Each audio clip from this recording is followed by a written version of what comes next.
বন্ধুরা আজকে বানাবো পুঁই পাতার পাকোড়া। শীতকালের বিকেলে এসব চায়ের সাথে একটু পাকোড়া টাকোড়া হলে বেশ ভালো লাগে।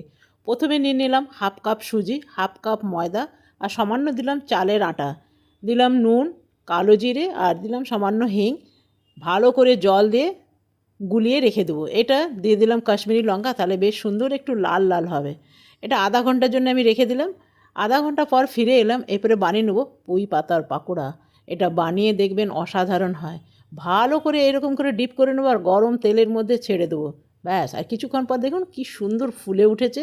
যেহেতু সুজি আছে আর আধা ঘন্টার জন্য আমি রেখে দিয়েছিলাম, আরেকটা আমি এইভাবে দিয়ে দেবো। এরপরে আস্তে আস্তে উল্টে দেবো।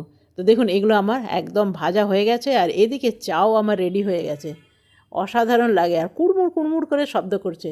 কেমন লাগলো বন্ধুরা অবশ্যই জানাবেন। যদি ভালো লাগে আপনারাও এভাবে বানিয়ে শীতকালের বিকেল এনজয় করুন।